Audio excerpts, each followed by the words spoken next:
నమస్కారం అండి, అందరికీ welcome to my YouTube channel Shri Manju spiritual. మనము ప్రతిరోజు లలితా సహస్రనామ స్తోత్ర నామాలకు ప్రతిపదార్థాలు తెలుసుకుంటున్నాం కదా. శ్రీమాత్రే నమః. అంతకంటే ముందు మీరు కనుక మా ఛానల్ని సబ్స్క్రైబ్ చేసుకోకపోతే వెంటనే చేసుకొని పక్కనే ఉన్న బెల్ ఐకాన్ని నొక్కి ఆల్ సెలెక్ట్ చేసుకుంటే మేము ఇలాంటి వీడియోస్ అప్లోడ్ చేయగానే ముందుగా మీకు నోటిఫికేషన్ వస్తుంది. అలాగే వీడియో ఎక్కడ కూడా స్కిప్ చేయకుండా చూస్తే మేము ఏం చెబుతున్నామో మీకు పూర్తిగా అర్థమవుతుంది. ఇప్పుడు ఇంకా వీడియోలోకి వెళ్ళిపోదాము. శ్రీమాత్రే నమః. నామము 448 నామము స్వస్తిమతి. ఇది 4 అక్షరముల నామము. స్వస్తిమతాయ నమః అని అమ్మవారికి నమస్కరించుకోవాలి. సు ఆస్తి స్వస్తి, మంచిగా లేదా ఉండవలసిన విధానంలో ఉండు మతి మనోలక్షణం గలది. స్వస్తి, స్వదహ, నమః, స్వహ ఇవి కొన్ని ప్రత్యేక సందర్భాల్లో ఉపయోగించవలసిన పదాలు. మానవులకు కావాల్సింది సంక్షేమము, దీన్నే స్వస్తి అంటారు. అందుకే తైత్తిరీయంలో స్వస్తి రామాన శుభ్య అన్నారు. అందుకే భారతీయులు శ్రోతీయులు ముందుగా స్వస్తి పదంతోనే శుభలేఖ వ్రాయటం ప్రారంభిస్తారు. భారతీయులంటే వెలుగును, సంక్షేమాన్ని, జ్ఞానాన్ని కోరేవారని అర్థం. పితృదేవతలకు సంబంధించిన పదము స్వదహ. స్వదహ తాను ధరించుకొనుట అనే అర్థంలో పిండోత్పత్తి, విత్తనము మొలకెత్తడము మొదలైన ప్రక్రియలన్నీ పితృదేవతల సంబంధమైనవే అవుతాయి. మానవులకు స్వస్తి అయితే పితృదేవతలకు స్వదా అని చెప్పాలి. అందుకే తైత్తిరీయంలో స్వదా పితృభ్య అన్నారు. దేవతలకు సంబంధించిన పదం నమః. నా మమ ఇతి నమః అంటే తమ కోసం కాకుండా పనులు చేసే వాళ్ళని దేవతలు అంటారు. వీళ్ళని ఉద్దేశించి అభినందనం చేస్తున్నప్పుడు నమః అని చెప్పాలి. అందుకే తైత్తిరీయంలో నమో దేవ్యాభ్య అన్నారు. అగ్నిలో హోమద్రవ్యాన్ని సమర్పిస్తున్నప్పుడు అగ్నిదేవుని ఉద్దేశించి చెప్పే స్వాగత వచనం స్వహ. సుహ స్వహ అంటే సరి అయిన దారి అని అర్థం. తన దగ్గరకు వస్తువు వస్తే ఆ వస్తువు తానైపోతాడు అగ్ని. ఇలా ఎవరు అవ్వలేరు. ఎవరు ఇలా తమలో కలుపుకోలేరు. అది అగ్ని యొక్క విశిష్ట గుణం. అందుకే సరి అయిన మార్గదర్శి అనే అర్థంలో అగ్నిని ఈ స్వహ పదంతో ఆహ్వానం చేస్తారు. పైగా మిగిలిన అందరి దేవతలను ఉద్దేశించి సమర్పించే హోమద్రవ్యాలన్నిటినీ ఎవరివి వారికి అందచేసే తపాల బండ్రొత్తు, స్పిరిచువల్ పోస్ట్ మ్యాన్ అని ఈ అగ్ని.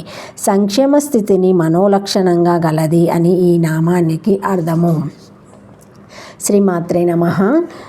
సుష్ఠిస్త ఆస్తి సత్త తత్వేతాయన వా స్వస్తిమతి సత్యహయో శోభనత్వం చ పరమార్థికత్వం వ్యవహారిక సత్యత్వం ప్రాణవాయ సత్యం తేషమేవ సత్యం తస్య సత్యం ఇతి చ శ్రుతే స్వస్తిషి క్షమా నిష్పేష్ప పుణ్య మంగళవాచక ఇతి రత్నకోశో స్వస్తిష్య వినాశయేత యశస్కచ్చ.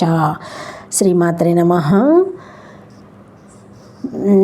శాంతి శబ్దంచే వాయువుకి సంబంధించిన ఒక కళా విషయము. స్వస్తిమతి శుభమగు సత్తా ఉనికి గలది, వినాశనము లేకుండున్నది. చక్కని ఆస్తి ఉండుట కలది, వినాశం లేనిది. పరమార్థిక సత్త కలది, స్వస్తి శుభం కలది. శ్రీమాత్రే నమః. శ్రీమాత్రే నమః. 449 నామము. శ్రీమాత్రే నమః. కాంతి. కాంతి శబ్దేన ఇచ్ఛాశక్తిరోచ్యతే. ప్రతిపదార్థం కాంతి. కాంతి స్వరూపిణి, అందరిచే కోరబడునది. ఇచ్ఛా స్వరూపురాలు, శక్తి స్వరూపురాలు. కాంతి శబ్దంచే ఇచ్ఛగా గాని శక్తి గాని చెప్పబడుచున్నదని అర్థము. శ్రీమాత్రే నమః. శ్రీమాత్రే నమః. 2 అక్షరాల నామము. ఈ నామముతో అమ్మవారికి నమస్కరించేటప్పుడు కాంతినే నమ అని చెప్పాలి. కాంతి కోరదగినది. ప్రపంచంలో కోరదగినది ఒక్కటే, అదే వెలుగు. అందుకే కాంతికి వెలుగు అనే అర్థం తర్వాత వచ్చింది. వెలుగు అనే అర్థాన్ని సంచరించి ఈ పదానికి తేజస్సు, ప్రకాశం అనే అర్థాలు కూడా వచ్చాయి. ప్రతి జీవిలోనూ కాంతి రూపంలో అమ్మవారు ఉంటుంది. యాదేవి సర్వభూతేషు కాంతి రూపేణ సంస్థిత ప్రతి జీవి అందలి జీవకళని తేజస్సు లేదా కాంతి అని కూడా అంటారు. ఈ కాంతి జీవలక్షణాన్ని కూడా సూచిస్తుంది. శవానికి కాంతి ఉండదు, కోరదగినది, కాంతి స్వరూపిణి అని ఈ నామాన్ని అర్థం చెప్పుకోవాలి. శ్రీమాత్రే నమః. నందిని ప్రతిపదార్థము నందిని ఆనందింపచేయున్నది. నందిని ఆనందిని అంటే ఆనందమును అనుభవించినది. ఈ నామాన్ని సరి అయిన పద్ధతిలో వ్రాయాలంటే నందిని అని వ్రాయాలి. నాకారం క్రింద దాకారం వచ్చిన సంయుక్త అక్షరం నాంత అనంత సూచకమైనది. 450 నామము నందిని. సృష్టి యొక్క సమాత్వ సమాతుల్యాలను సౌష్ఠవ సౌందర్యాలను చూచి ఆనందించేవాడు ఏ పనిలో అయినా ఆనందాన్ని చూసి ఆ పనిని ఆనందంగా చేయగలడు. ఈ ఆనందానికి కారణం ఉండదు, షరతు ఉండదు. అమ్మవారికి లక్షణం ఉంటుంది. యోగమాయ అయిన దుర్గాదేవి నందుని పుత్రిక కాబట్టి నందిని అని పిలువబడుతుంది.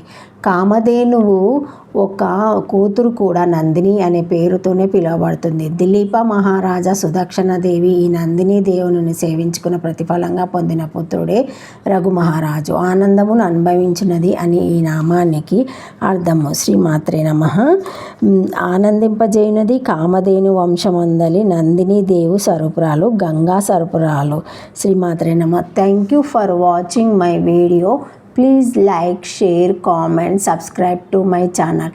మరిన్ని వీడియోస్తో మళ్ళీ కలుస్తానండి. ఈ వీడియో మొదటిసారి ఎవరైనా చూసి ఉంటే తప్పకుండా లైక్ చేసి సబ్స్క్రైబ్ చేసుకోగలరు. ఏమైనా కామెంట్స్ ఉంటే పెట్టగలరు. మా బెల్ ఐకాన్ బటన్ని మీరు ప్రెస్ చేసి ఆన్ చేసి ఉంచుకుంటే మా లేటెస్ట్ అప్డేట్ వీడియోస్ అన్నీ మీకు నోటిఫికేషన్గా వస్తాయి, చూడగలరు. Thank you.